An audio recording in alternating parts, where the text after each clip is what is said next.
We're officially on our way to the swamp.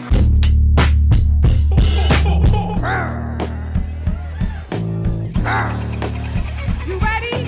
1, 2, 3. Tell a bitch who fly. Step up in this bitch. Too fly. Cop the Dior shit on then too fly.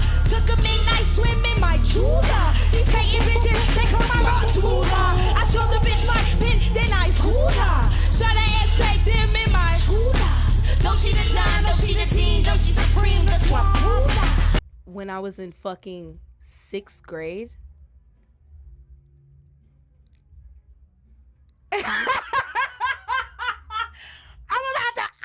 No sane person would make the claim that 2024 goes to any artist other than Kendrick Lamar.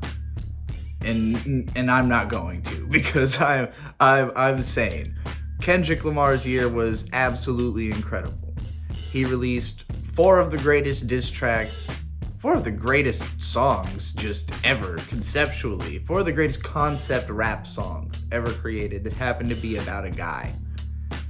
And then he put out one of the best long EPs of all time. And I call it that because going back through Kendrick's The Heart series, where he's talking about his first EP being 7 songs and how he's trying to change the definition of what an EP is, and then considering Untitled, Unmastered, and now this, which everybody thinks is a part 1 of a forthcoming album we'll probably get next year. I think it's fair to say Kendrick had a banner year. He gets to start off next year by doing the Super Bowl.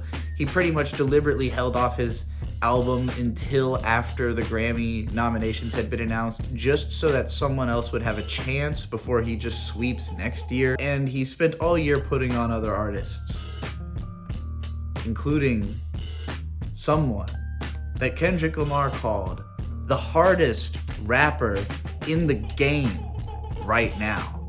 And when he said it, it made me incredibly happy, because it's exactly what I had been thinking. And of course I'm talking about Doechii. Because even if she wasn't the most popular artist this year, even if she wasn't the one that shook culture the hardest, I've been a fan of Kendrick Lamar for more than a fucking decade. I already knew he was a god tier rapper. He's the reason I do rap. He's the reason I got, as an adult, into hip-hop music when it was just something that had influenced me in my childhood. You know, he made me think, oh wow, hip-hop can be for grown-ups. And then I got into all the grown-up hip-hop after that. So Kendrick's my gateway into grown-up hip-hop. No shade to Ludacris or Missy Elliott or any of that shit from the 90s. I love all that shit. Importantly, so does Doechii. She's a little bit younger than me. I'm 33. She's, I think, like 28. She clearly, though, has a lot of the same influences. Maybe because she's from the East Coast and from a swamp, so she's amenable to the sounds that come from here, me being from Hampton Roads, where Missy Elliott, Timbaland, and Pusha T come from. And Pharrell. I am absolutely late to the party on Doechii. I didn't know about her until this year. And partly that's because she's been in a few different genres, but also partly because I've been in a few different genres. This year, I've spent a lot of time hanging out in this garage, and I really wanted to refine my own craft because of the fact that I've kind of accepted that I innately just find it to be a thing I do to make hip-hop music. Like, it's not something I could stop or change directions on, you know, so I might as well be good at it and really understand what I'm doing. So I've spent a lot of time building this rap lessons playlist where I've got, like, you know, all these classic songs that I think just listening to them teaches you how to rap very well. And because of the fact that I've been listening to so much of that type of rap music, Spotify is, of course, feeding that to me. And when NISSAN Altima came out, Wake up, A cup, get your tits up, get my makeup, face fuck, get your bake up. Fake blood, fake tough, niggas dicks up, put your sticks up for the motherfucking princess. Race up, jigs up, put your dicks up, get your dicks up, put your motherfucking sticks up. They suck, that's tough, nigga, hang up, get your race up for the motherfucking princess. Bullshit me, she freaky, cunnilingus, Dalai Lama, Doechii. Cooler than a fan, but she get hotter than the sauna. Take a trip out of Japan and I tsunami her vagina. Wine it down, Benihana, I'm the new whip, Madonna. I'm the new whip, Madonna, I'm the track race strong. I don't know what type of motherfucking crack they on. I'm like Carrie Bradshaw with a back brace on. I've been carrying you bitches now for way too long. I'm a black bitch, purple cunt. Spotify fed it straight to me. And it's the exact cross-section of two different types of music I was listening to. Not just a bunch of classic rap that will help you rap better, but also mostly, how will I call them? Eroguro, like erotically grotesque female rappers. Gang, gang, gang, gang, gang. Chopper get that bitch like a shit that's close range. I bet I'ma bust it, these bitches got no aim. Your name, oh no way like Ozempic and cocaine. It's I would say there's a lot of eroguro in hip-hop as a genre as it is. A lot of it is usually pretty erotic and pretty grotesque, but historically, most of the women rappers have been way more on the erotic side, and there might be some grotesquerie to that eroticism, but not nearly to the extent of what you'll get through someone like CupcakKe, for instance. Went through so many rings like an episode of Sonic. It's a I don't give a fuck night. Just took a bitch, nigga, man, shout out trans rights. Whom I got really into because of her Dauntless Manifesto album this year, which is also fantastic. I highly recommend it. I have no doubt that me listening to so much CupcakKe is part of what passed, because it was like, it felt very natural for Nissan Altima to come on after that. But what blew my mind about it was that it was even more technical and just as like crunchy in what she was saying.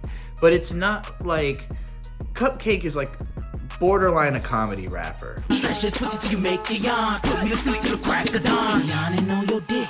Yawning on your dick. They're just trying to be really gross and funny, and they're really good at that. My mom loves CupcakKe because she raps about all the gross thoughts that women have. There's some of that in Doechii's music, but she's not leaning all in on that. It's not as much of a gimmick. And it's not to say that CupcakKe is all gimmick either. You know, there's songs on Dauntless Manifesto like Cruella that speak on social issues. But we only get spotted in dark places. Never show the good we do or donations. Only that we killing each other like cold cases. They'll show us spinning the block, but not spinning in shops where it's completely black on, cause they retail stops. And once that shit flops, some still out stops. But they'll definitely show us violating the cop. And then it's woo, woo, woo, woo, woo. But when she does that, it is kind of like she's doing it as a theme for a song, because every one of her songs is a specific theme. Doechii is more of an old school train of thought rapper. Like, each song has a theme, it has a meaning in and of itself, but it's way more I guess esoteric. Yeah, she could clap a little bit, do that, they ain't saying shit. That ass a magnet, I get it. You know, attractive and shit. I just can't sing a little bit. I mean, that shit was a hit. But also broad, like it's both more specific and more broad than what a CupcakKe song is usually about. You know, CupcakKe song is usually about like a very particular scenario, and then a lot of jokes about that scenario. Doechii will be like summarizing her entire, you know, several years of her life, and then also telling a broad metaphor about like a single sexual encounter or something like that.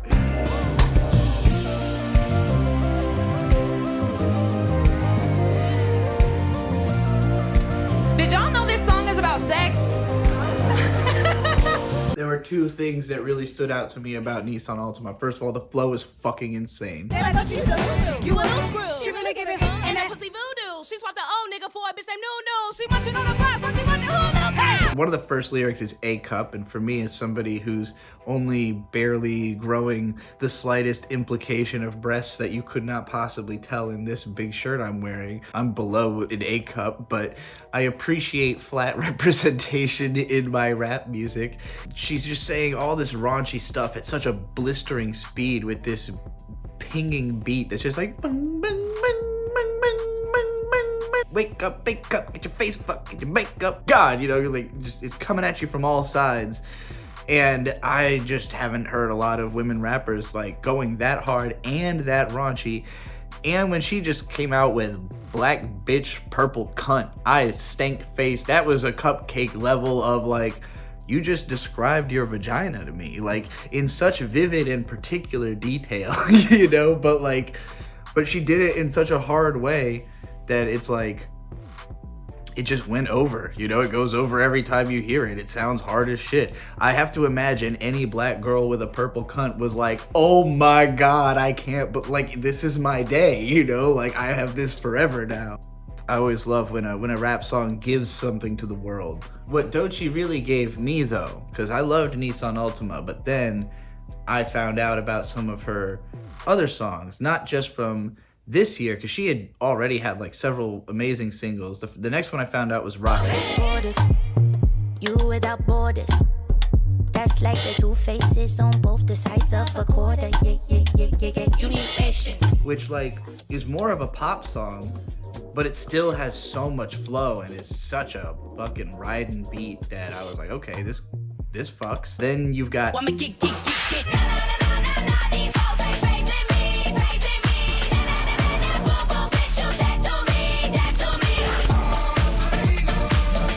which is like this manic fucking Mortal Kombat ass like 90s rave thing where she's going na boo boo bitch, can't fuck with me, alter ego. And I was like, what is this? That hit me from a whole other view. And then I got to Pacer.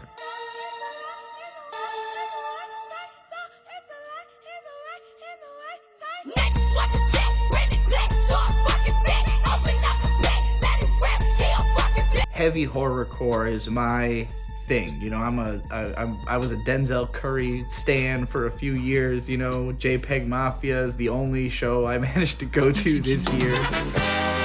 Out the trenches for you flabbergasted fat fucks. This your boy Denzel Curry and this bitch, and I'm chilling with my nigga Peggy.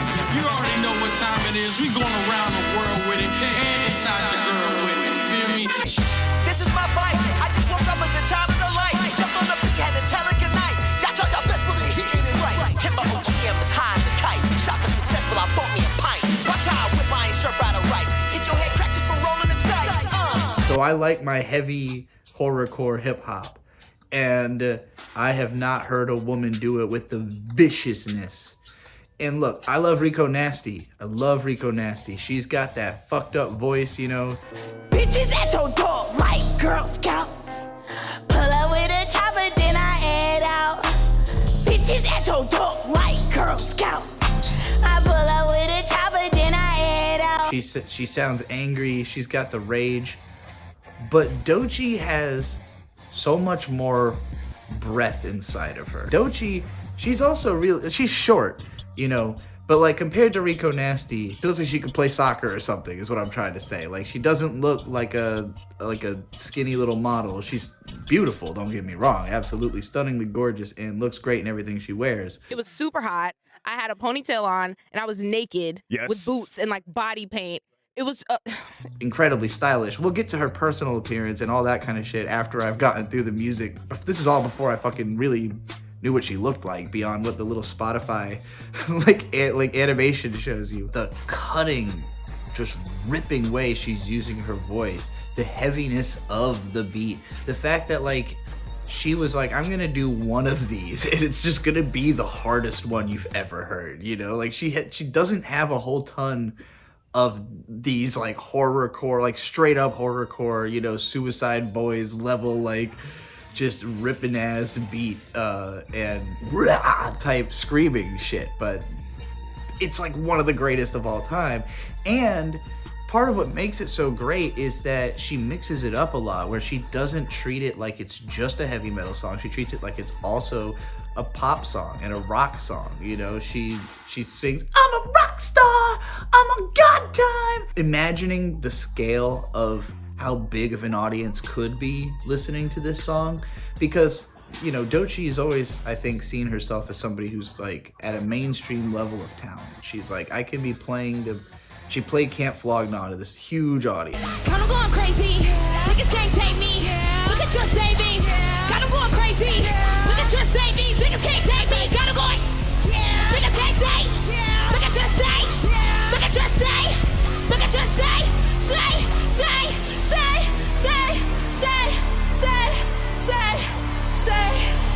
Say. Hold the fuck up, Camp Flog Gnaw. And like that's the scale of an audience that she's supposed to be playing to, so her songs have to sound like they can carry over that, you know. And Alligator Bites, you feel that all the way through. Hear a song like Catfish and it's just tell a bitch woo-ah, you just hear the whole crowd, you know. And it's a tried and true formula because obviously it's the Busta Rhymes song. So the source of the original quote that both you and Kendrick are playing off yes. of, the hook of Woo-Ha is quoting Sugar Hill Gang from 1981, or very early hip hop hit called Eighth Wonder.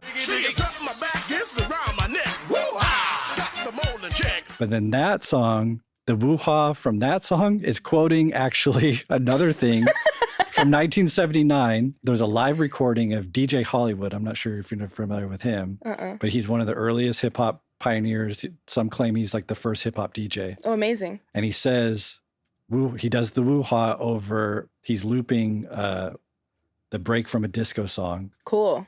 And he says woo-ha. My back, it's around my neck. Woo-ha! I got the girls in jail. Even if the crowd is just kind of gonna be thrashing to the, in the bed is a fucking bitch, bro, with the shit. When she gets to the, I'm a rock star, that's something the crowd can shout back, that can like lift everybody up. And then she outright starts singing, I'm original, I go digital. I'm original, I wear digital. Bitch, I see beyond, you get no response. I work digital. I'm original. I work digital, which is like in the middle of your heavy metal songs, one of the funniest fucking lyrics. But it's very mindless self-indulgence in that way. I don't know if she's ever listened to them.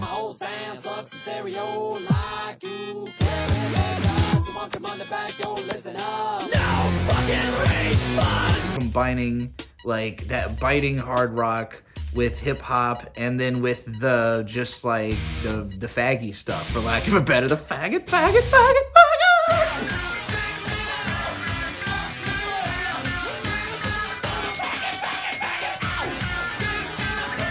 Breaks that stuff out in the middle of this heavy metal song, and the reason I compared it to MSI is he would always comment on the sound itself, like, my whole sound sucks in stereo, and she's like, I work digital, not only, I'm a rock star, I do work in digital, actually, and so that way, the opposite of MSI, and that's a big part of what I love about Doechii. She is not self-deprecating, at all. I mean, she is in the sense that she will tell stories about her failures. Honestly, I can't even fucking cap no more, Issa. This is a really dark time for me. I'm going through a lot. By a lot, you mean drugs? I wouldn't. Drugs? No, it's a natural plan. No, I'm not judging. I'm just saying. I'm not an addict. Want to talk about it? I mean, fuck. I like pills. I like drugs. I like getting money. I like strippers. I like to fuck. I like day drinking and day parties in Hollywood. I like doing Hollywood shit. Snorted probably would. But it's because she owns up to those failures. And then she always talks about them, like what I learned from that and what I gained and what I'm going to move on with. The source is in me. It's not in a bottle. It's not in a label. It's not in a man in a suit. It's not in a dollar bill. It's not in a radio. It comes from me. And I don't need anything outside of myself and the glory of God to lead me anywhere in my career. And once I did that, I was like, I'm gonna write a mixtape. It's gonna be fantastic. I'm gonna tell my story the way I wanna tell it. I don't care about hits. Shut up! She's never like wallowing in it. She probably was, or she'll tell you, yeah, I had a period where I was wallowing in it, but she doesn't show you that. She shows you the Doechii who overcame all that. Maybe she had to become that this year for her to really appear on everyone's radar, because she was kind of, fucked off, doing drugs, doing Hollywood shit. Snort it probably would, but like, in this year where she's been sober, we've seen so much of her. We know she's not fucking around because we know she's on tour. We know she's playing stadium shows. We know she's on 12 different fucking interviews. She's all over the place. I don't want my fans to listen to my music and be sad. I want them to feel good about themselves. But it's also like, I have to make music for therapy for myself. Otherwise, I'm doing it for the wrong reasons. Mm-hmm. And then I was like, well, this is my truth. This is where I am in my life right now. Somebody else got to be dealing with this shit too. And even if they not, I don't give a fuck. Trying to make it fucking happen. That's why Kendrick Lamar is out here calling her the hardest, besides the fact that she is on his label and made a bunch of references to him all over her album. But let's get to that. Let's get to that album. Get top on the phone, tell him it's a rap, nigga. Get top on the phone, tell him it's all rap, nigga. Say it's real and it's rap, and it boom and it bap, and it bounce and it clap, and it's house and it's rap. It's everything. I'm everything. I did not go back and listen to Doechii's earlier albums, because hearing all the singles, they were so different from one another. Pacer versus MPH, which I don't even think I mentioned. MPH is also a great dance song. It's very like obviously made for TikTok, like hoping to do a TikTok success, but it's a really fun, again, like 90s techno, Mortal Kombat type thing. Whatever it is that you're doing, I don't really think I would call it a dance. Alter Ego with JT, you know, Nissan Altima, like between all these songs, I had no idea what to expect if I went and listened to an album, and I wanted to be surprised when her next thing came out. And Boom Bap was the song that preceded the album by like maybe a week. And when that came out, it was like, whoa, whoa. Boom bap, rap, rappity rap, rappity rap, boom bap, bap, bap, bap. They said they can't, but they said they want me to rap. They want real rap from a bitch. Hugely eye-opening, and I think for pretty much all the hip-hop journalists, that was their moment, because it's very much targeted at the hip-hop heads. I mean, the song's called fucking Boom Bap, you know, the original genre of hip-hop, essentially. She's kind of addressing the fact that, like, so Nissan Altima was a hit song and is a boom bap classic rippity rap song. In a way, she's warning you that on this album, it's neither going to be a whole lot of what it is, because that had been her previous big song and is still her biggest song. What it is, ho, what's up? Every good girl needs a little thug. Which was a massive R&B song. It's not going to be that, but it's also not going to be just Nissan Altima. It's not going to be a bunch of boom bap. It's going to be everything. She very, very much makes it clear. There was a lot of chatter about like me continuing to make singy hit songs that sounded like that. But I love to sing, right? But it frustrated me because I was like, but I want to rap.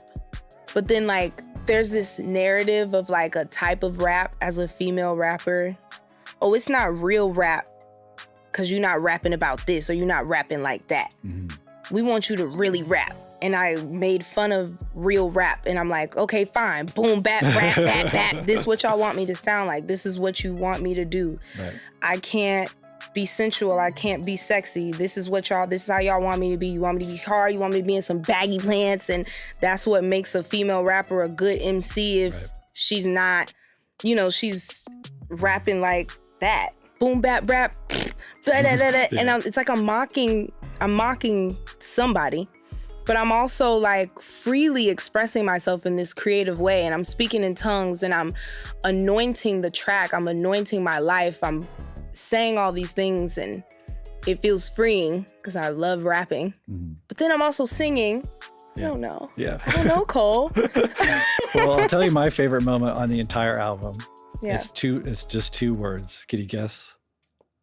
I'm everything? Yeah. Yes. It's this incredibly maximal, lush beat that I think really strains mainstream listenability. Like, the first couple times I heard this song, I didn't think it was something that I like would be able to play for my parents, you know?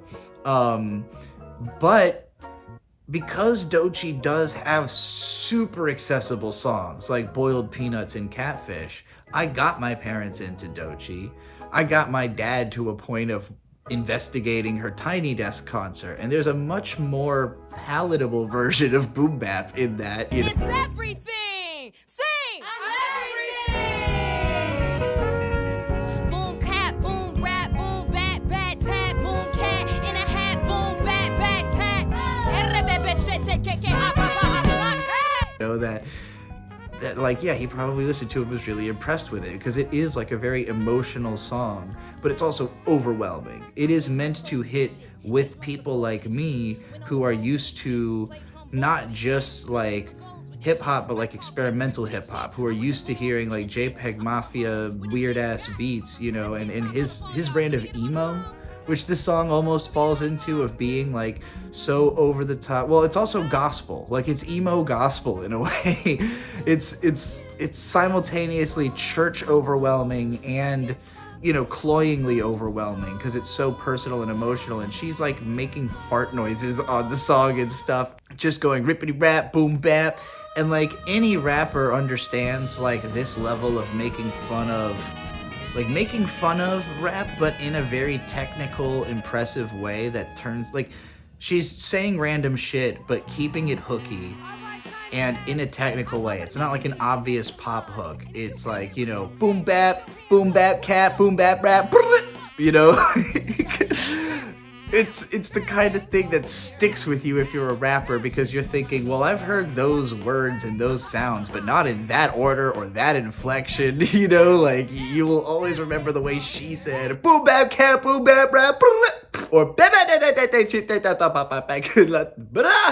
the fuck, she's just like speaking in tongues at one point. And of course there's the get top on the phone refrain, and anybody who knows Untitled Unmastered knows that, you know, Kendrick says, get top on the phone. Aside from being a callback and like elevating that to a new level by having like the fucking chorus sing it into like an epic refrain at the end. Get top on the phone. Get top on the phone.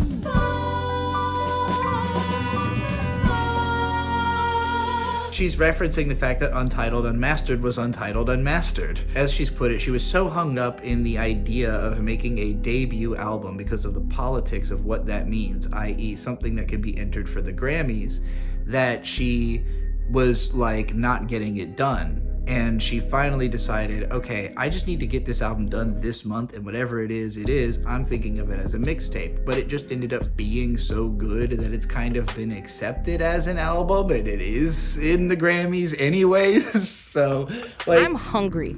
I want to be the best.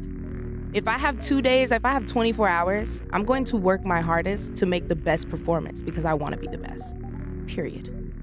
I kind of understand thinking of it as a mixtape, but mostly because some of the songs feel like they could be fleshed out more, like Skip or Prophet or Death Roll are all just like kind of short, you know? But at the same time, they're short the way that all of my songs are short. Like I mostly write 1.5 2-minute songs where I just fucking go through the bars, you know? Like I have a verse written, I do the verse, and that's the song, because it's more about like the emotions or the couple of hooks, you know, that I came up with, and not necessarily trying to create like a perfect song.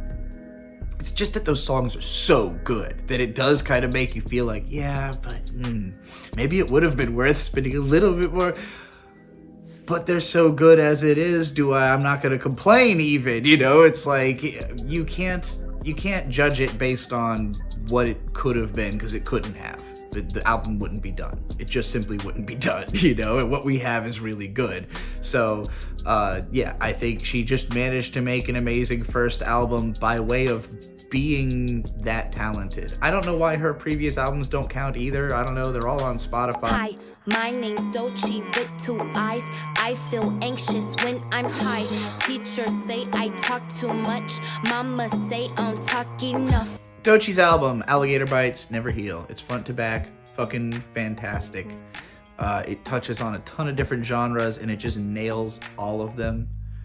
Beverly Hills is an amazing R&B rap song that feels like it's from the 90s. You drive by, all that I bought.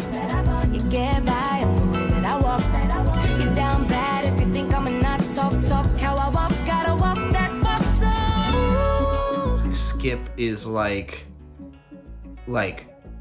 how do I even describe, like, it doesn't sound like anything else I can think of, honestly. Like, it's so fucking heavy and hard. It's 100 people trying to help me, but I feel the same way. Suffer loss of vision, but I'm fuck be sober-minded, but don't take a drink. It's like a combination of an Aaliyah song and then just like a really hard cloud rap song or something. There's like nobody I wouldn't want to see Doechii work with, you know, like her vibe going to anything. She did that song with the Tyler the Creator album, Balloons. I'm in the Aries, yo, niggas at the closet. I let it in, I let it out. I'm a virus, but I need that pussy now. If he is dead, then I am dead, we are now. See the color, but don't take a bit. Wee, messy. Keep it cute when in my 16. I'm 5'2", 8 drunk, 16. I don't need you, cause I already fuck me. I don't need a range when I got an airport. I don't need a plane, cause the air broke.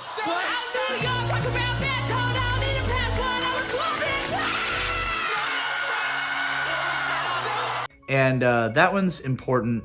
I don't think it's as good as any of the songs on her album, but I like Alligator Bites a lot more than Chromacopia. But I also just connect with it a lot more. I don't really connect with Tyler's perspective as much, whereas Doechii, I feel like I get exactly where she's coming from. I forgot to mention this in the video. Alligator Bites Never Heal is my second favorite album of 2024. I had already thought this was the greatest year for music like ever, based on the fact that there had been great albums. There had been Baby Mother. Yeah, I do whatever I want. I'm in the place, I'm feeling me clean. Dick in the back with the dick in the front. Smoke me a rough, I smoke me a blank. Yeah, I do whatever I want. Cupcake, Lala Hathaway. Hey, so in love with my whole heart. I was listening to Rhapsody's album. They rain, yeah, you see how I'm coming. Pop, pop, pop, pop up, it sound like we drumming. I reach on my goals like my nephew be dunking. Back on the rim, riding on rims. Came in all black to that, I came back to my ass to that. Ripping off Cadillac, feel like a Cadillac. Nothing but class, it's never been average, never been on. I'm listening to all this music, Cakes to Killa's album. The cut, no K for me. Know a couple they thems wanna bang my beat. Trying to eat it off the bone in my hotel suite. Facing body got me looking like a masterpiece. Fem top, get me hot off your frequency. Soul to soul like we chatting over ESP. Now watch me slow wine over wine and the passion. Hating in the club cause they know that we smashing. And then Raveena put out this incredible pop folk album that is my favorite of the year, Where Butterflies Go in the Rain.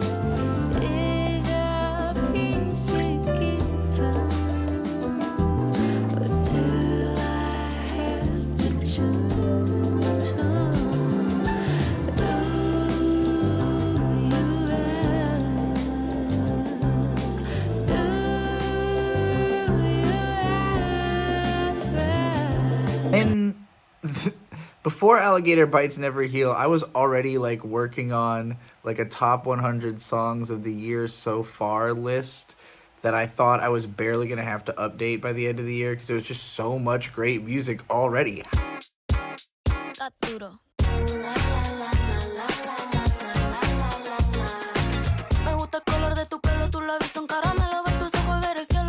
How much more could possibly happen?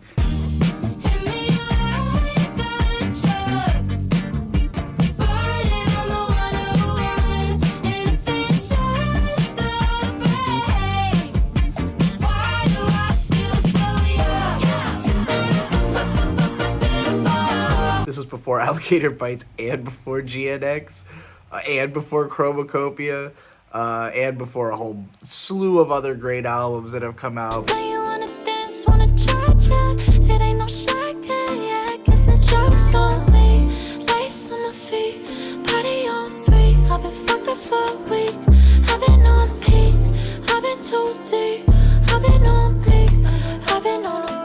You know, we had already had Vince Staples and we'd already had Schoolboy Q and all these like just so much good music came out this year.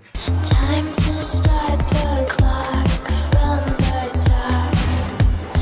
I need confidence, confidence in medicine. But oh my God. I will do a separate video about all of it, and there is a playlist in the description of every song I liked from this year. It's over 1,000 songs long, so you know, shuffle that for a while. Lupe Fiasco's album, fantastic.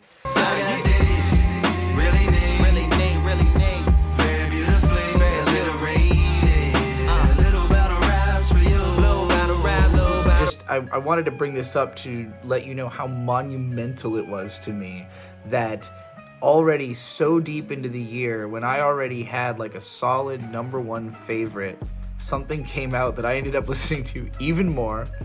Even if I won't put it at #1 over Raveena because it doesn't touch me as deeply, I have listened to this more times, and it's definitely a close second. And I'll say, when this album came out, it seriously made me consider retiring from hip hop. I felt a very, very strong feeling that people needed this. They didn't think they wanted it, but they definitely needed it. And I knew that when I made it. for sure. The aesthetic across it, for someone like me, I can recognize things that are familiar to me, but obviously entirely unique and modern. But I hear things that are like, oh, yeah, that reminds me of that feeling that I got back in 1992. You know how sometimes somebody just does everything you would have wanted to do so well that you're like, well, like, I don't know if I have to do it anymore. Like, my thumb is over the screen, the other is in my jeans. It took a second to soak, my fingers inside my throat. I paused and then I choked to think about it some more. Connection is moving slow, my brightness is on the low. I'm reaching for the remote, then my mama bust through the door. Doechii, Doechii, Doechii, Doechii. You forgot to take the chicken out.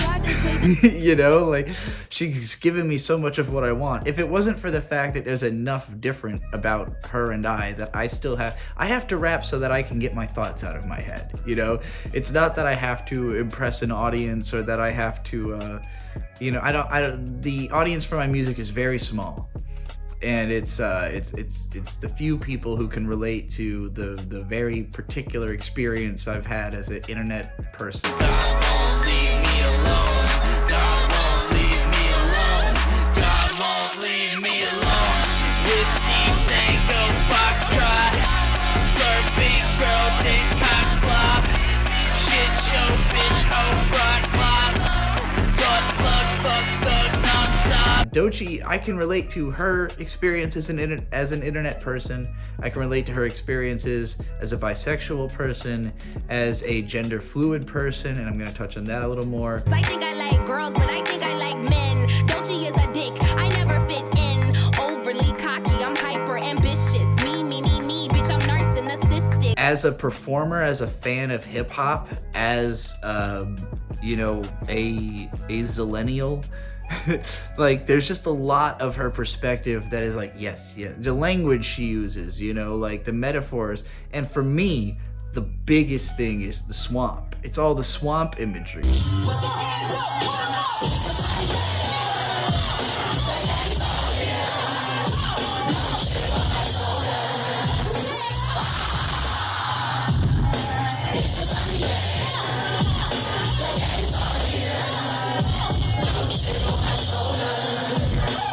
Because I really started embracing that myself once I started leaving Virginia. Like, I grew up in mostly Hampton Roads, and it's kind of like a flat, wet plain. If you guys are wondering on my block, like, why I chose to do this instead of telling you where I came from and what kind of drug activity was out there, what kind of fly cars to drive past, that's cool, but you've seen it 100,000 times. To me, I'd like to show you the petals of the seed, because I was the seed, like I was planted. And what I grew into was this. You know, outside of Timberland and Missy and myself and Chad, there's not much more here. And that's not an industry. There's no Capitol or Sony buildings here. That doesn't exist. So who's gonna teach these kids? Heavily intersected with rivers and waterways, and it makes the roads really complicated. And we have the Great Dismal Swamp, which is like the northernmost Everglade that, like, you know, permanent swamp that exists in the country. Nonsense. None of you niggas know where the swamp is. And it's fucking huge. And it basically separates our little metropolis from the rest of the country. Like, you pretty much have to drive around the swamp from Hampton Roads. The only reason that there is civilization here is that there's deep water ports for the Navy, and there's a shitload of military bases here. And also it's where the fucking pilgrims land. So just like the American Indian village or the First Peoples village, they have a recreation of an early Fort James settlement here at Jamestown. So they have the recreation of the homes they would have built and artisans. Again, you can talk to people and engage and ask them what it was like here in the 1600s. People don't think of Virginia as a swamp necessarily, but it's a huge part of this area. And I only really started identifying and connecting with that when I left and realized, like, how different everywhere else is in terms of biome. You know, like, I thought I was in a forest. I didn't realize I was in, like, a swamp forest specifically.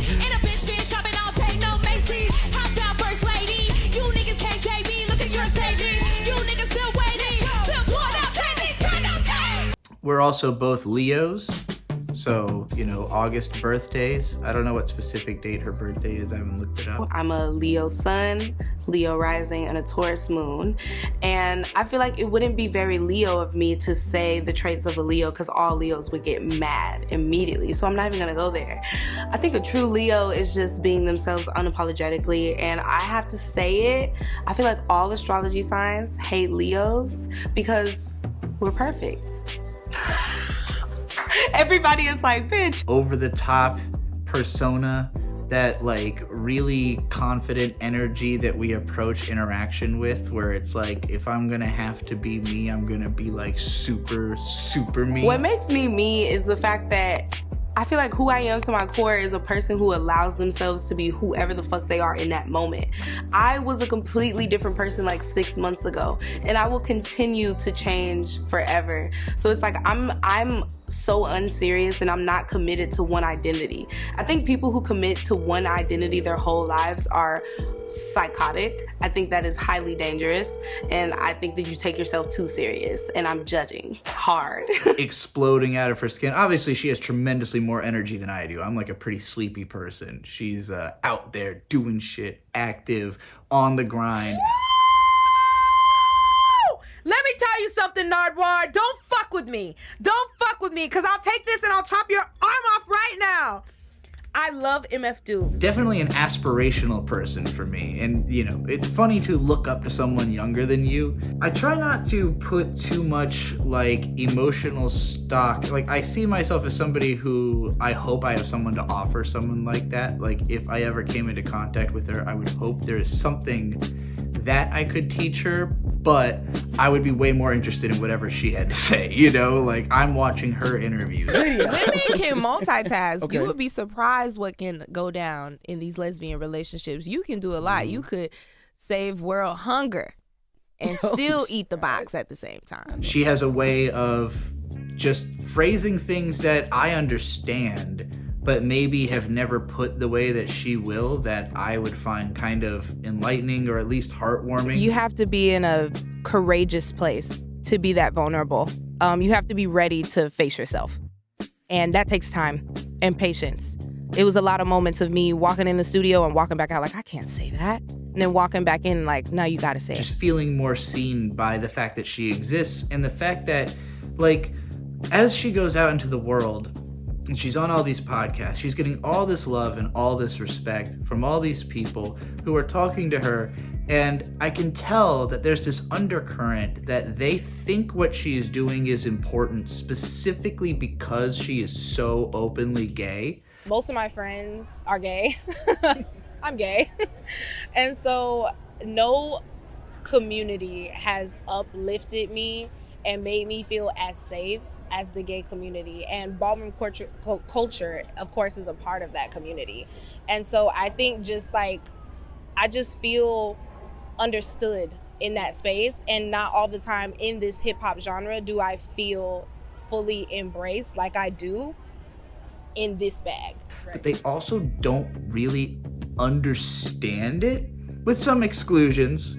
Like, she's talked to some really gay, you know, broadcasters. There's this hilarious clip YouTube served me about her BBL the other day. I love that. Your body is too fat. I got so many compliments. This is homegrown. Let's talk about it, Ray. That is homegrown. No, it's... Oh. Oh, my God. You could have fooled me. I know. What? For real? Yeah. Bitch, win. The majority of the people talking about her are just kind of like, yeah, Doechii is super important, but it feels like they're waiting for someone to explain why. And I can't do...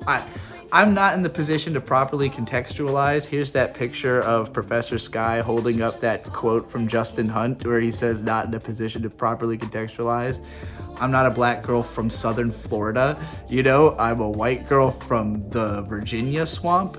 There's plenty. I've never been rich. I've not spent a lot of time in Hollywood. Snort it probably would, but no. What can I say? The shit works, it feels good, and my self-worth at it. And just when it couldn't get worse, my ex crashed my place in Detroit. Go, go. Whoopsie, made a oopsie. $100,000 oops made me loopy. I ain't a killer, but don't push me. Don't wanna have to turn a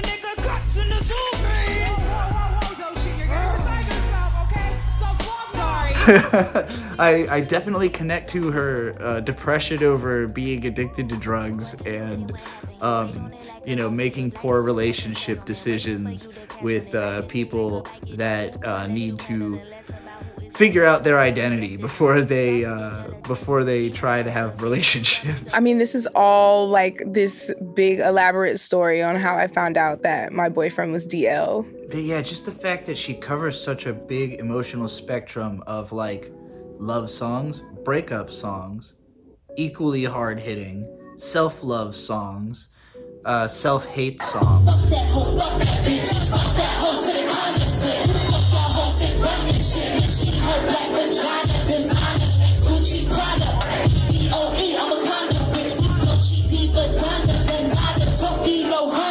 Dark recaps of her recent history, fun recaps of her recent history. Like, it really does feel like she tried to capture as many different angles of herself into one project as possible. And I'm sure there's just tons and tons of other stuff, like other material that was recorded. You can't rush out of it. You can't rush, through those things.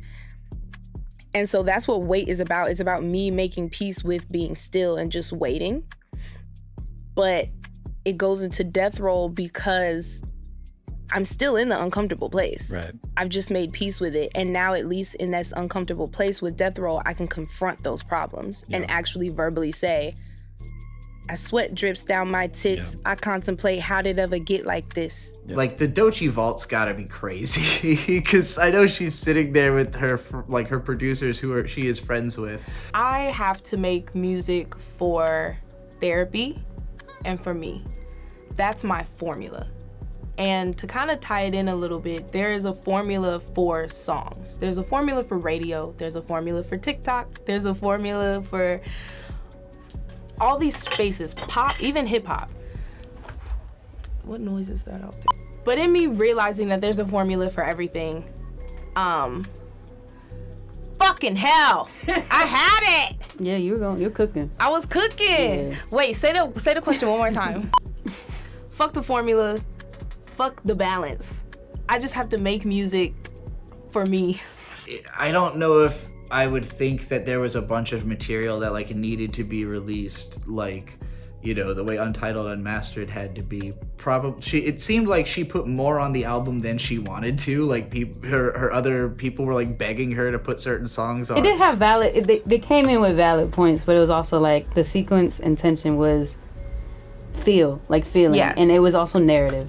These all make sense. They're not going to make sense if we put this after slide. Yes. Like, it's not like it was also like 3 days before we had to turn it in. Right. And it was like, we got it now. We got it. Like, this feels good. And they were like, don't give it to him like that. Just spread it. I'm giving it to him like that. It was not a lot of time to do a lot of things.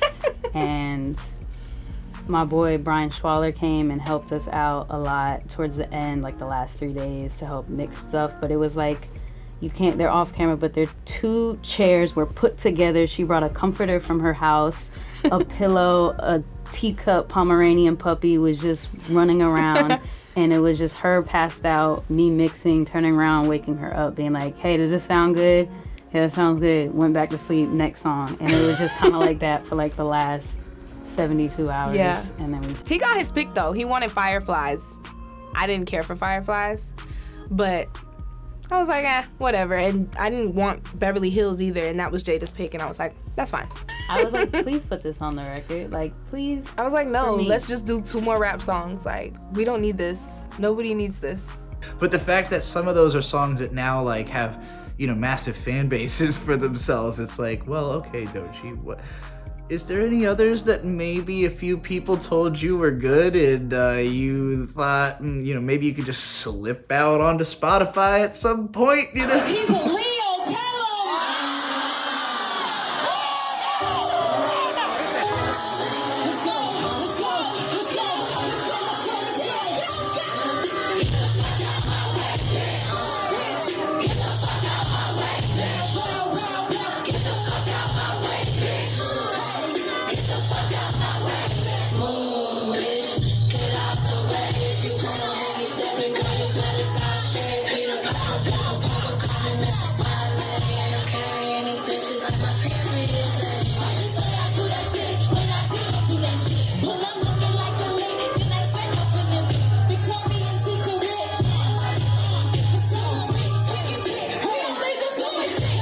trying to say I've been feeling a little starved for more because like the album is amazing and I've heard it a fucking 100 times now. I've burned all the singles. I've burned the Tyler album. I already need more Doechii. I'm the ex-ho, X-rated. You want him, but I made him. Don't get put in a body bag. I get fucked up when I'm faded. Which I'm not trying to rush her or anything. I'm just saying if you want to feed us some of those table scraps you've got laying around, I'll take them.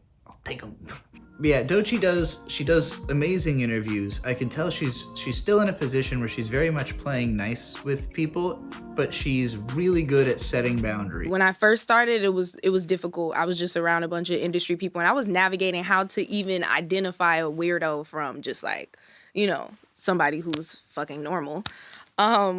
And so, yeah, I think I found my tribe now. When she was on Charlemagne, she was like open about her discomfort with the way the show is. She was like, it's not that you people have treated me poorly or that I'm expecting you to. It's that I just know you are volatile, Like, she's very real with people about her expectations of them. Interviews? No, I'm just kidding. I like interviews. This interview, however, made me I was like, I don't know. Why? You've been here You're before. a bit unpredictable. You're a little unpredictable. She on that side of the room. But last time you said we had a great time. It was great. Mm-hmm. It was great. But I was like, I don't know, I don't know what type of headspace he's gonna be on, Did he take his meds this morning? I don't know where he's gonna be at with it, but I feel that every morning. But also, like when she seems to see somebody be like with the Nardwuar interview, like she had no idea who he was in the sense of like, she's not a Nardwuar fan. She's never met him. This is just the first time they're interacting.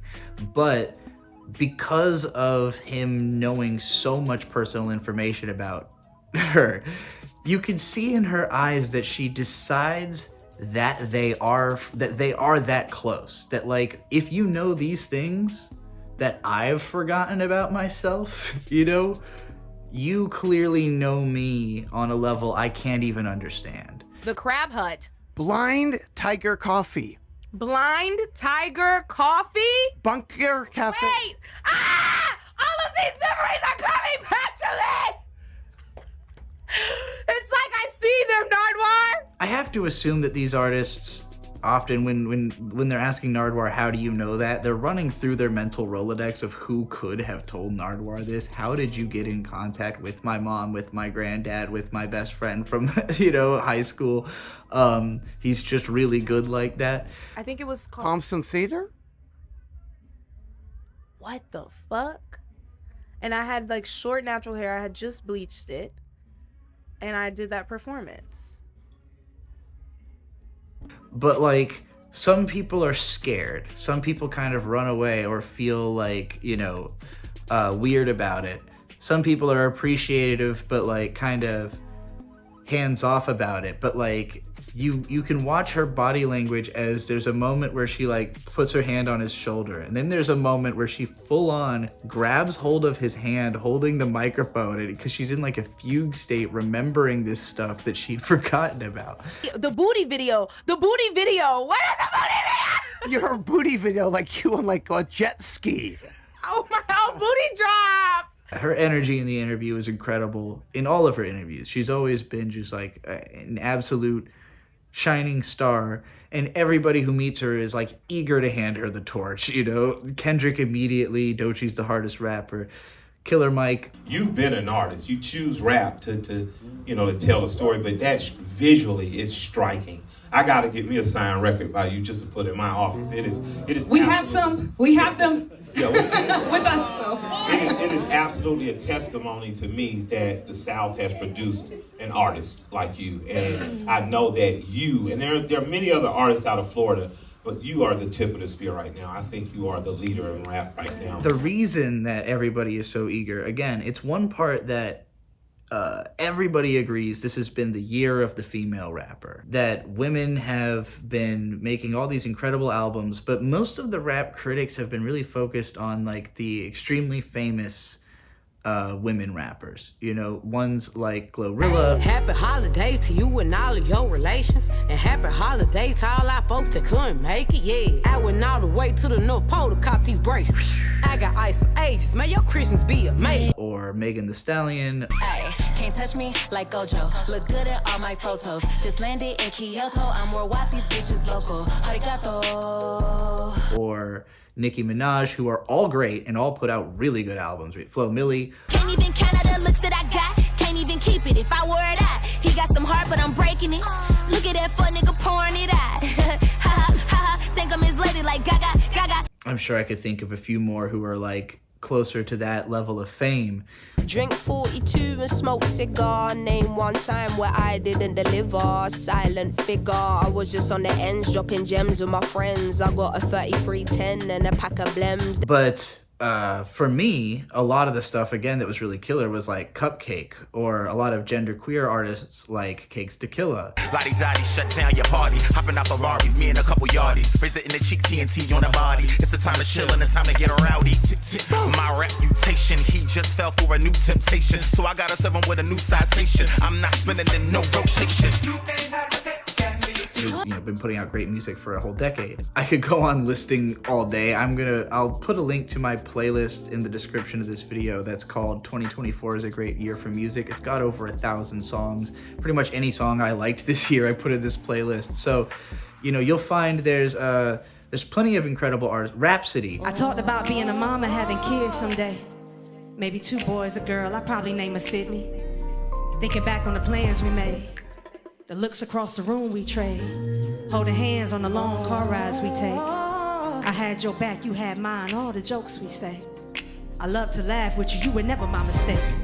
Rhapsody's gotten a lot of credit this year. I'm surprised she hasn't gotten even more credit for Please Don't Cry, because she also showed an enormous breadth of different styles, different emotions. Her album got way more emotional, did make me cry multiple times, was also about being bisexual, doesn't have as much of the genderqueer stuff. Might be in my home, bra my panties on, or I might be overseas, location unknown, soaking in the bath, Swedish massage with the stone, selfish with my day, I just wanna be left alone.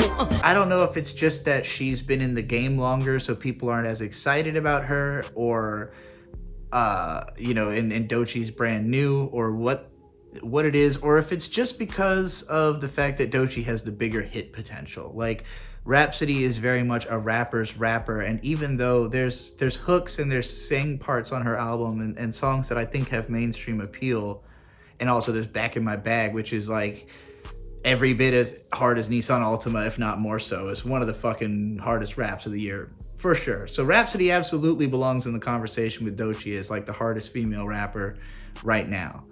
But Doechii seems to transcend, I think, partly because she has the image, that Rhapsody partly is about, like, I don't have the image. I'm not the mainstream pop star. Like, that is part of her, presentation. And if that was something culture like, if we wanted to take somebody saying they're not a pop star and then make them a pop star, and that was our culture, then that maybe she'd have a shot. But like, as it is, Doechii is the one standing up and saying, no, I'm a rock star, I'm on God time, I got rock moves. Doechii,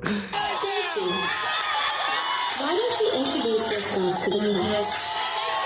Okay, 1, 2, 3, sing! Hi, my name's Doechii, been too high.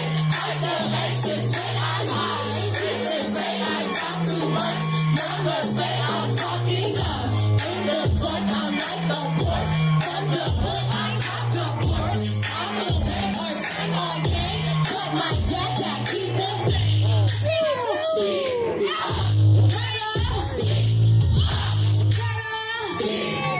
There's that. It's like being that talented and standing up and putting your hand up, which all those other female rappers are doing, but they don't have that breadth.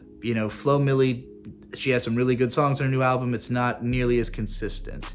Glorilla's album, too consistent. All the songs kind of sound the same. Megan Thee Stallion, she's always in the same pocket.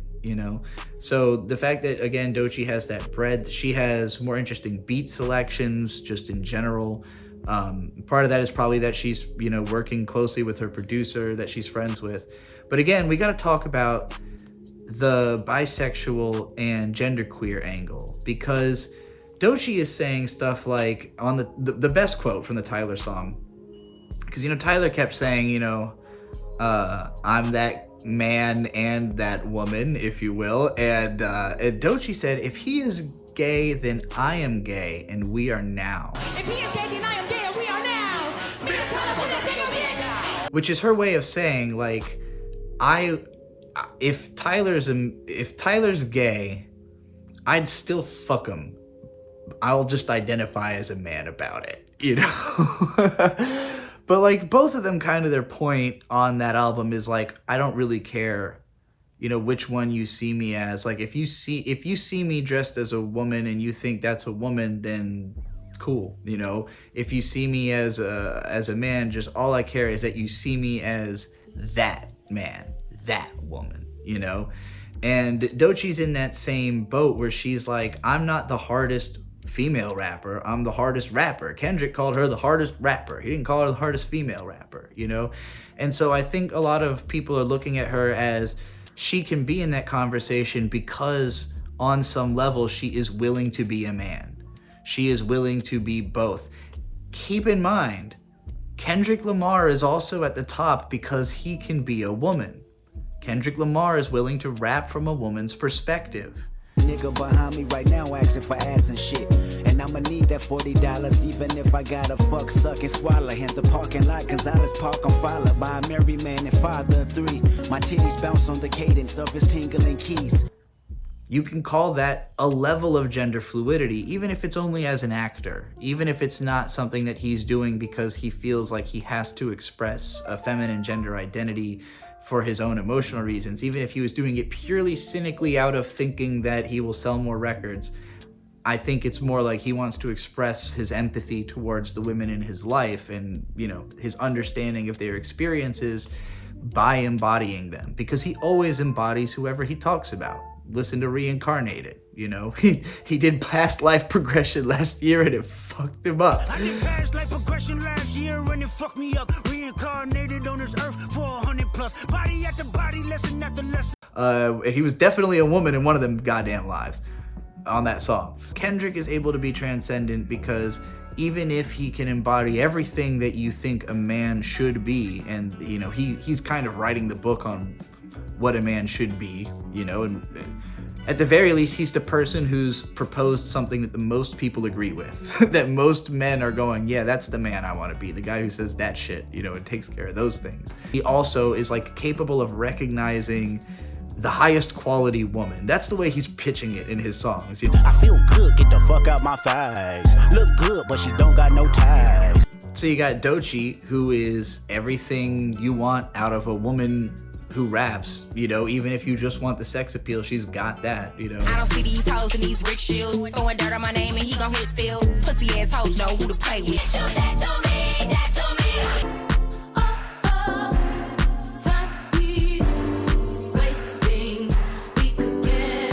That ass a magnet, I get it, attractive and shit. She can sing, she can dance, she can wear the cool outfits, she can give great interviews, and she can command a mic with the same presence that a man can, and she's not afraid of, going head to head against men in the competition of who's the greatest rapper. You come on and do your thing in rehearsal, everyone's like, yeah, we're gonna be fine. Were you nervous or did you feel you had it? I knew I had it. I love that too, though, because you say you want to be the best, and that shines through in everything you do. It's the visuals, it's the performances. Now look, I think a lot of the people that have interviewed Doechii or that have talked to her, that have talked about her, kind of understand that she's doing like a genderqueer thing, but they don't want to touch it. They don't want to comment on it. They don't want to be wrong about it. They don't want to say the wrong thing. They don't want to ask her about it.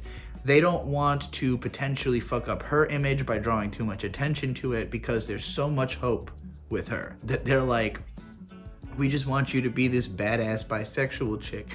And that's the kind of the more important part, because it's not like she's going in like a hyper masculine presentation very often. She's not Dorian Electra. I don't wanna know you always so soon, but maybe it's because I love you. Sorry, bro, I love you. Who is oftentimes like fully presenting as a man or fully presenting as a woman. Out here in the bathroom, feeling condoms with the hot tub. Let me sniff you, let me huff you, let me lean in for a quick whiff. Two different characters, but Doechii will do, you know, she has masculine elements to her presentation, and she very much has the energy of like, sometimes I'm gonna be a man to fuck that woman.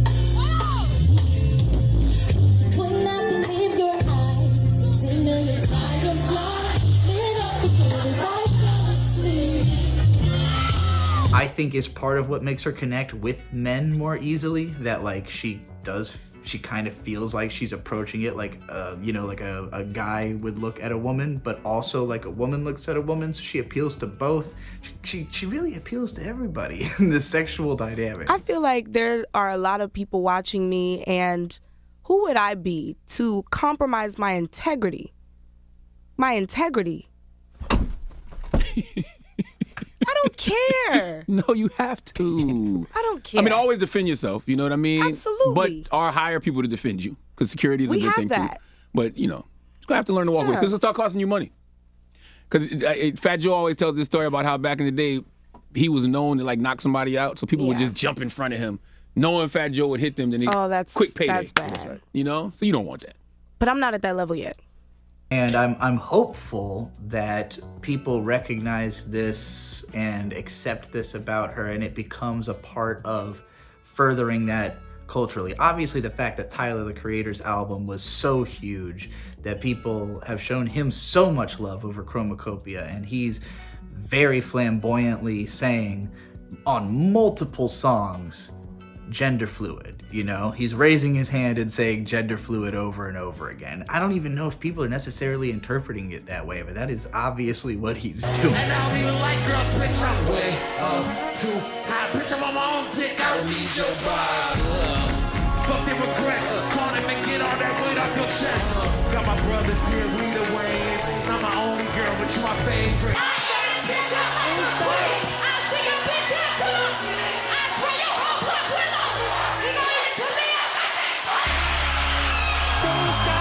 But with Tyler, there is so much else mixed up in it. And like, I think that his career is exciting to us because we've watched him for so long. Like, when he talks about the real particularities of his life, a lot of that I don't think would be interesting if he hadn't been a celebrity for 10 years. Doechii is talking about, she basically introduced herself on this album and immediately caught us up to a level of fully caring. It feels like you just made a new friend, you know, on like a social, what's the word I'm looking for? A new parasocial friend. The second you listen to the album, because she literally tells you everything that she's been up to for the last 3 years, practically. Obviously, I'm extremely excited to see what the future holds for Doechii. I don't want to get too deep into continuing to analyze, but meet me in the comments to talk about your favorite lyrics from her songs so we can really go through and analyze some of them, because she's just got so many good bars. I saw somebody arguing that they didn't think she could be in the greatest conversation because they said she didn't have the bars. Instead of engaging with that argument seriously, I'm just gonna rapid fire through a bunch of lyrics I think are really amazing from Doechii, particularly on the album. Also, yes, you just teleported 5 days into the future and across the country with me. I'm in Southern California now. Let's start the story backwards. I'm dead, she's dead, just another Black Lives Matter. And if I die today, I die a bastard. TikTok rapper, part-time YouTube actor. I love this as a start to the album, not only starting with the death of the singer, but I'm dead, she's dead. There's something about that. Is she in combat with someone else? Is she talking about another side of herself? There's a lot of this theming around like me and you who is also me on Doechii's album and in her music. If you've seen her videos where her live performances where she is wearing the same outfit as several other girls and they're all kind of trying to look like they could be the same person. The gang's all here. No chip on my shoulder. I am you, you know, like that's part of her message. It's like I am just like you, in as much as you are just like me.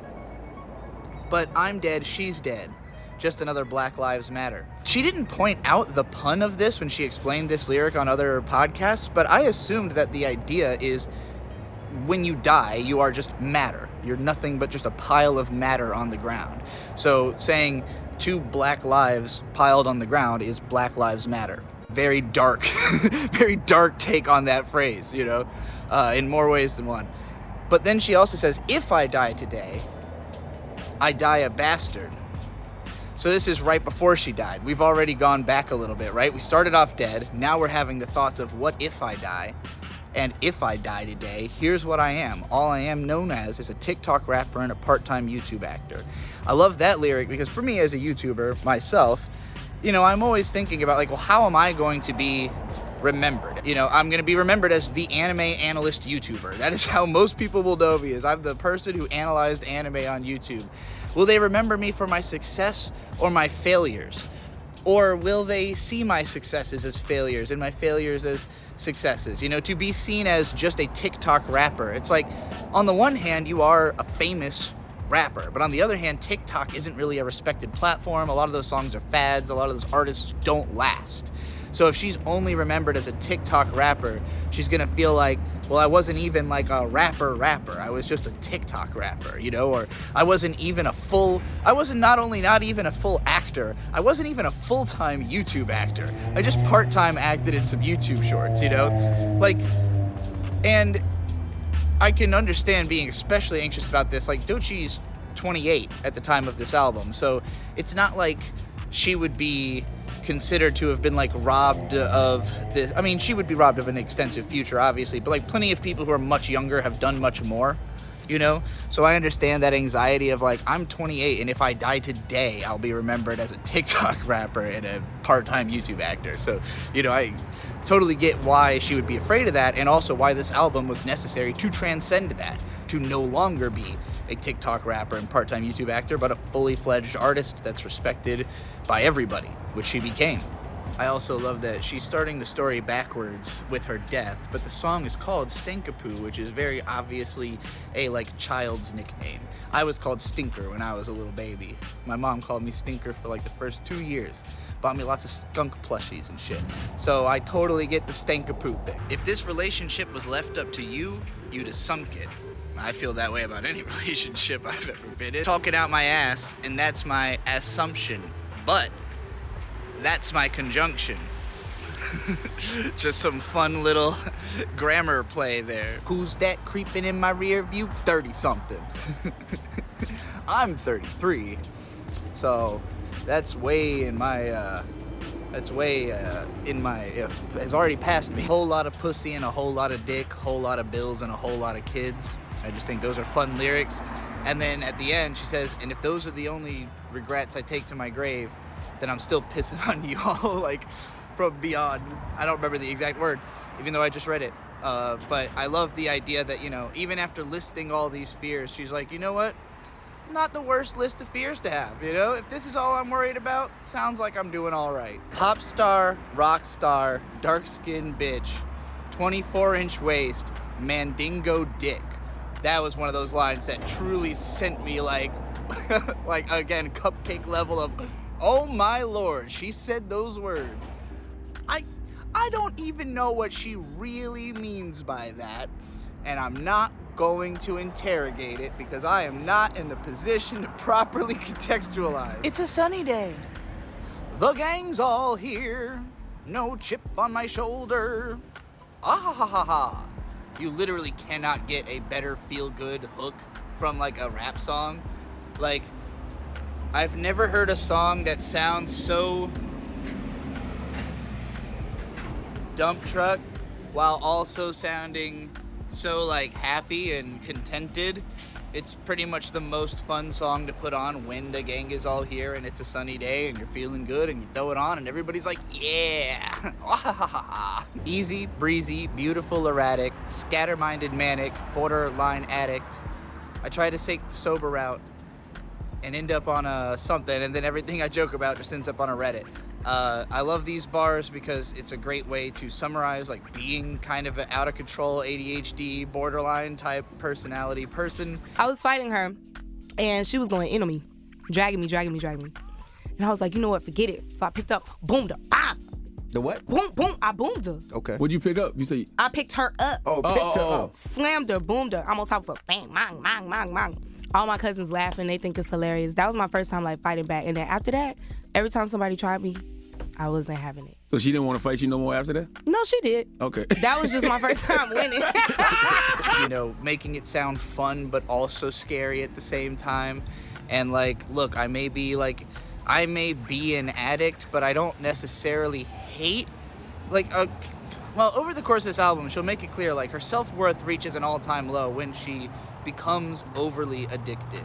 And she has been sober for, like, most of 2024, which is the year that all the great things started happening for her. So it makes it seem like maybe sobriety is sort of important to that. But also, when an artist talks about sobriety, they usually mean it a little differently from the average person. Because when the average person talks about sobriety, they're like, I go to meetings to make sure I don't, like, do drugs. And, like, when an artist is talking about it, they're like, yeah, I stopped doing hard drugs, or I stopped drinking in the studio, or I stopped, I stopped being high at all times while at work. That's usually what an artist means when they say they went sober. When I got signed early, I was coming into having no money to being in a completely different tax bracket and state. Then that year turned into 2 years, and then the 2 years turned into 3 years, and I'm making music, and I'm not unpacking. I've lost friends, I've lost family. I am shedding my old self. I'm used to operating out of a place of survival, and I'm not taking time to unpack it. And so when I said, fuck it, I was just like, yeah, I know, but, well, moving on. We still got other stuff to do. I'll deal with that when it all builds up inside of me and I explode. I'm just gonna wait till I explode. Really, that explode happened to be kind of my sobriety, in a way. It turned into that. That was my version of like, all right, I'm gonna let everything go. I'm letting everything go. I'm getting sober. I'm not talking to nobody. I'm not talking to my label. I'm finna be in my house. I'ma paint and I'ma write, and I'm not talking to anybody. That's me exploding when I exclude myself and I shut down and I get in my hermit. Label always up my ass like anal beads. That's just a good ass line. I'm a dying sunflower leaving a trail of seeds in the 813. That's my legacy. Love that bar. I love just evocative, flowery, literally flowery language in a rap song. I love that Doechii can go from just like hard, crazy manic stuff to like really poetic, beautiful imagery, and also like describing her legacy. Like, all of us are dying all the time, but I'm a dying sunflower that looks beautiful as it casts its spores out over the 813, the area code of Tampa. As a rapper, you always got to reference your area code, your zone that made you. I'm not in the 757 right now, but that's, from the 757 to the 606, I've been running East Coast, Mid-South, shit's lit. Denial is a River is such a good song. I can't even bother to like pick out each bar. It's one of those songs where if you listen to it enough times, you will remember the whole thing, because it's telling such a complicated story in such a short amount of time, but it packs so much detail and so much emotion into every bar, where she's telling you what happened, how she felt about it, but like what happened can be like probably months worth of emotion and event packed into like a bar, and she's summarizing like 4 years. She's literally trying to catch you up from her last whatever you call it, mixtape, All the Places You'll Go. So it's like, here's everything that happened between then and now, and it feels like you suddenly just know Doechii. Like, this song takes you from the position of I like this artist to the position of like parasocial relationship with this artist, because she's literally told you about the most eventful things in her life at like this incredibly bare level. And if the lack of detail means you don't really have a full picture of the story, it gives you enough to feel like it's relatable and understandable, and you get where she's coming from and who she is and what she's been through and where she's at right now, like how this brought us to right now, and the drugs segment, the part where the therapist is like, you mean drugs, right? And she's like, it's a natural plant. I mean, and then, because especially her saying it's a natural plant, like, well, it's just weed, you know, but it's not just weed, because then she breaks, I love pills, I love coke, I love, you know. Oh, okay, snort it, probably would. Catfish, I think I've already made it clear, is my favorite song on the album. Just the entire rhyme scheme is impeccable. The flow is perfect.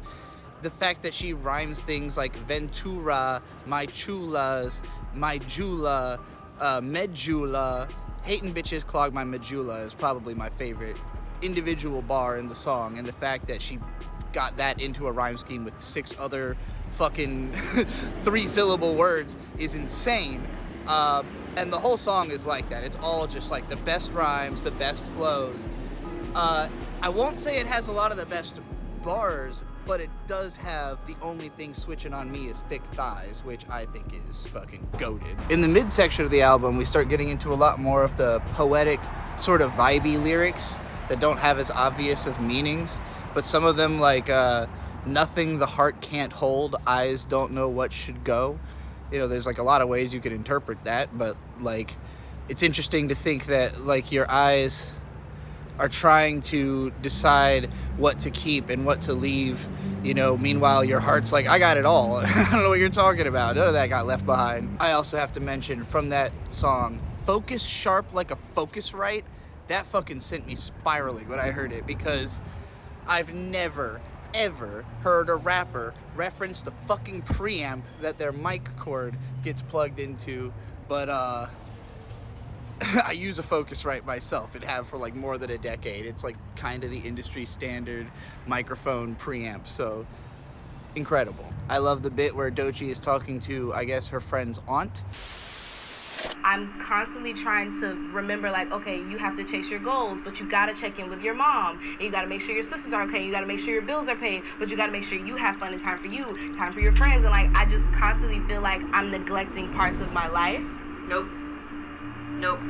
God made a day 24 hours. Yeah. It's not a lot of time. Because you just can't do it all in one moment. There's the past, present, and the future. You gotta put pieces in places. It's 24 hours. You take part of those hours, you do what you can do, and you go to bed. You know, it's just like, there's not a lot of time in the day. You know, you really just got to do what can be done in the time you've got, and don't stress about what you can't get done, you know? And I feel that because I think getting locked into, like, something that burdens me a lot is that if there's nothing that's got a sense of immediacy, like this has to be done because somebody else is involved, then I can never figure out what I should be doing. You know, I've got like such a long, preposterously long list of like things that in my mind are equally as important to one another. But if somebody raises their hand and says like, no, you have to do this right now, and you know, depending on how much I respect that person or whether I agree, then I might just do that right now, you know?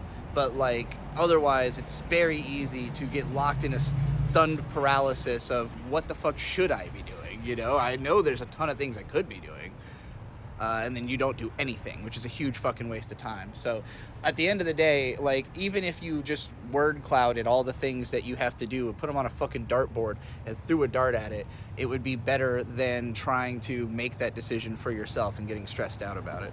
Wait is like a Kendrick Lamar level of all of these bars could mean so many things, that this song is telling like 10 different stories at once. Apparently it's about sex. That wasn't obvious to me when I first heard it, but she said so during the live performance, and I believe it. The hook of the song is especially memorable. No need to bring fall back in August, September, which particularly the fact that this album actually dropped in August made this hit real hard. The whole thing was, you know, no need to clear the smog and the smoke in your mirrors. Just eat what's on your plate. Don't worry about fall before fall arrives. Worry about fall in the fall. For now, do what's here. Do what's in front of you. Get this stuff done. And like, when I first heard this song, I wasn't even sure if it was actually encouraging the audience to wait, because it is a very sad sounding song. It's got this lilt to it, and it feels almost accusatory, like the chorus is someone else telling Doechii that you should do these things. You know, you should fall back and wait. You should stop trying to hurry. And like, it feels like it's something that's I guess it's just something very difficult for her. Like, it's a difficult realization to have. It's correct, and she knows it's correct, but it's a difficult observation for her and for me personally, like, as a listener who relates to this, and, you know, to such an extent that I felt accused, you know, listening to the song, and then had to kind of go, you know what, no, this is absolutely correct. I should stop trying to rush into the future, you know? Like, I get so hung up on, like, what I would be able to do if I wasn't in my situation, that I don't deal with my situation sometimes. Also, the lyric, I hope that people feel safe when they enter my crib. I found that kind of powerful. I've always maintained a somewhat uncomfortable environment, in part so that people would not feel invited to it, you know? And like, it used to bother me tremendously that like, my parents would like bring people to my room and show it to them and be like, yeah, this is B's room. And I'm like, this isn't a place for people to be. Isn't that obvious, you know? Like, isn't the whole design of this signaling, like, stay the fuck out of my room, you know? Like, I don't want anybody around me. But that changed, you know, at some point where I became a more inviting person and did not want people to feel like they couldn't come to my house, or rather, people started coming to my house, and I started being like, okay, I should probably have like a house that's worth coming to. All of this is just what I think about when I hear this lyric. It really makes me think like, what do I need to do to make people feel safe when they enter my crib, you know? Wow, I teleported again to 2 days later, and I'm on the side of a mountain north of North Hollywood. That's North Hollywood over there. Speed the freeway when I need a breeze. Wine in Chinese when I feel uneasy. Something about doing a line and stumbling into the booth, mumbling none of the truth. Wow, that's an amazing bar. If you have ever, you know, been somebody that performs or raps, and you find yourself performing unconfidently because you can tell that what you're saying is not really true. It's happened to me. I have more so seen it happen to other people where they've become insecure about their bars once they're performing it in front of somebody who they know knows the difference between what parts of what they're saying are real and what parts aren't. And it causes them to be not able to perform, you know, certain parts of their bars. I totally get that when she's saying mumbling none of the truth. Mumbling none of the truth. Important distinction. As sweat drips down my tits, I contemplate how did it ever get like this. Incredibly relatable centering line. It's been pointed out by lots of people as a favorite on the album because of the fact that it's like, you know, we've all just kind of been there. You've always had a sweat dripping down your tits as you sit there and be like, fuck, you know, like I'm really busting my ass. If you reach the point that you really sweating, you're like, damn, I'm like really out here, you know? I wonder what the labels see in a bitch this black, hard-hitting line. There are not a lot of women as dark as Doechii that have ever been exceedingly famous. And so to her, she's thinking like, wow, are they really gonna promote me? Like, are they really gonna pitch me as like the next big thing? And luckily, she's just so fucking talented that she's completely irrefusable. There's no way you could look at what Doechii's doing and be like, I don't think she's marketable enough. Like, get the fuck out of here.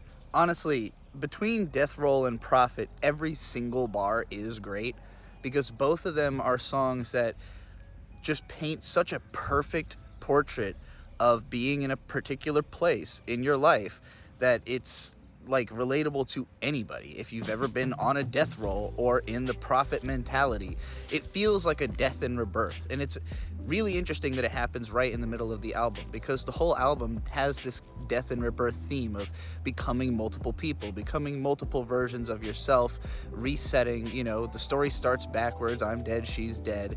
There's this death roll in the middle, but then it literally rolls straight into Prophet, which has the exact opposite vibe. Everything in Death Roll is insecurity. Oh man, I gotta purge all this. I gotta purge all this out of me. And Prophet is, all right, I just purged all that out of me. Dirt under my fingernails, blood on my top hat. You know, like I just literally shot that other me in the head.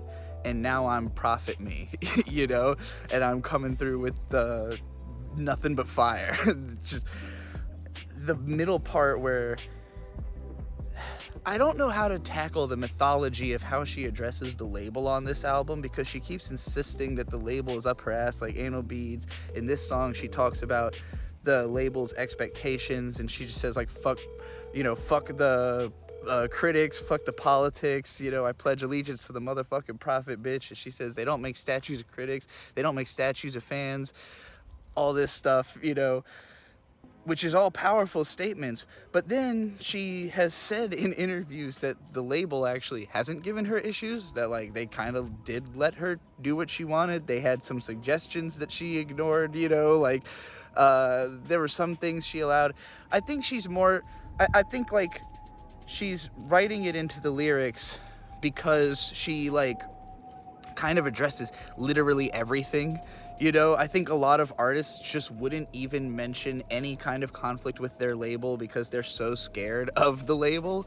And in Doechii's case, she's so not scared of the label that she's willing to bring up her contentions with it, because Kendrick has made a whole fucking career out of doing that. Like, Kendrick made a whole song about how his dad could have been killed by Top Dog, the guy who's the label owner of Doechii's label. Like, when she's talking about Get Top on the phone, she's talking about the same fucking Top that spared, you know, that spared Duckworth at the chicken spot all those years ago. 20 years later, them same strangers you make them meet again inside recording studios where they reaping their benefits. Then you start reminding them about that chicken incident. Whoever thought the greatest rapper would be from coincidence? Because if Anthony killed Doechii, Top Dog could be serving life while I grow up without a father and die in a gunfight. I kind of already talked about Boom Bap and NISSAN ALTIMA, which then come right after that, and kind of feel like another death and rebirth. I was just watching the Rap Latte analysis of her live performances. As an artist and performer myself, and I love performing, and seeing what she's doing, the dexterity, the creativity, like, this is amazing. And I'm gonna say some hyperbolic shit that I actually mean about her, because she's profoundly one of the best performers out right now, period. That bit right there was challenging on the mouth and on the lungs, right? It's challenging on the mouth, the lungs, and your ability to enunciate. Everything is clear, perfectly clear. The enunciation, the breath control, and the flow, and your timing, perfect. Going with a band. She's playing with a live band. She's not playing to track, right? She has no vocals assisting her to get to where she needs to go. Then musically, what the band is doing, how it's arranged, and how trap beat or trap infused, almost Missy Elliott, Timbaland vibe with trap mix turns into this almost New Orleans vibe to it, with just because you have the horns elements and how the drums shuffling.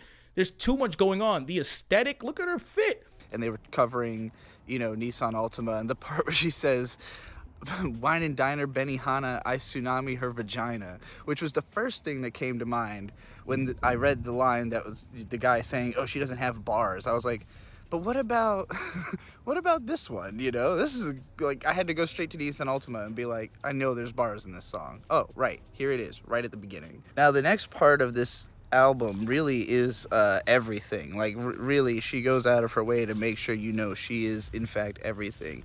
GTFO is a flip on an old Ludacris song that I grew up with and love, and it's an even better version, a more modernized, heavier version, even more ignorant, even more get the fuck out of my way type, you know. So it's fun. The song after that, is maybe my least favorite on the album. I take it as kind of like maybe a gooning anthem, you know, maybe just something you're meant to listen to while you touch yourself. That's more the vibe I get. She's got those kind of songs, you know. I don't dislike that. I don't have a lot of goon time in my life. But after that is Slide, which is just good old-fashioned fun, really super memorable hook. It's one of those that, like, I can hear the whole thing in my head the second I think of it. I can just hear the whole song. Like, to even focus on the fact that, like, to even, like, criticize Doechii for a lack of bars, like, I didn't want to address that directly, because originally in my original video, I kind of was like, okay, well, suppose she doesn't have bars. What she does have is amazing flow, amazing breath control, amazing word choices, amazing rhyme schemes, incredibly creative melodies. She can do legitimate pop hooks. She can do legit R&B. She can do everything. So even if she didn't have sincerely amazing bars, she would still be stunning. But also, I needed to prove how completely insane it is to suggest that she doesn't have great bars. Beverly Hills is another song that I think is lyrically perfect.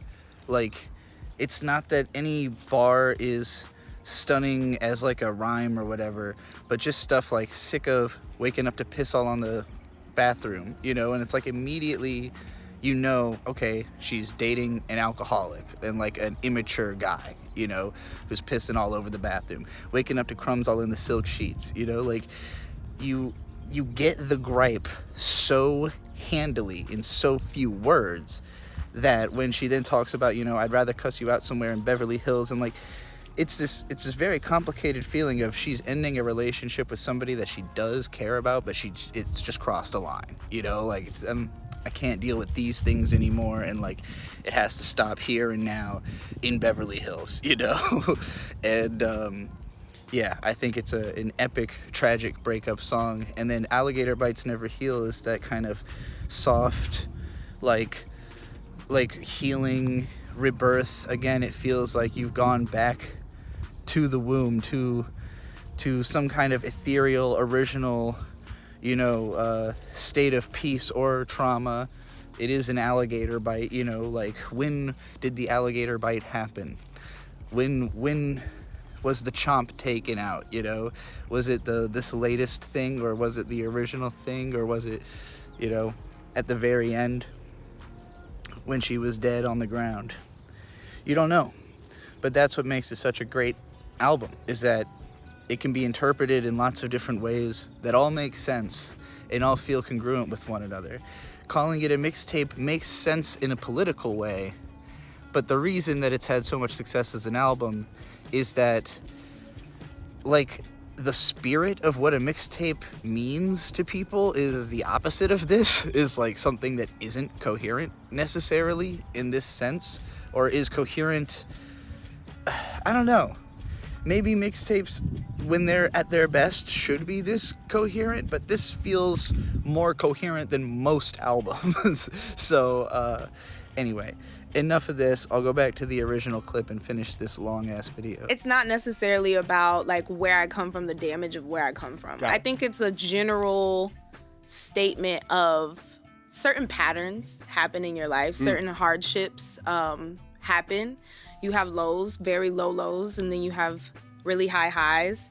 And I think that in those lows, when you get wounded, it'll happen again. At some point in your life, you'll get hurt again. I think that's what that's ultimately about. I'm still kind of processing the title myself and figuring out what it means to me as well. Really? But so how'd you decide? It always resonated with me. I've had that title in my head on my heart really for a long time, for years, since I think 2021 or something like that. And I'm still unpacking what it really means to me, but I know that there's this sadness to it. Kind of this thing always happens. There will always be a situation that will puncture you or wound you or hurt you. But at the end of the day, in a way, ironically, you will heal. And scars will always be there to remind you what happened. But it's kind of like a victory thing as well.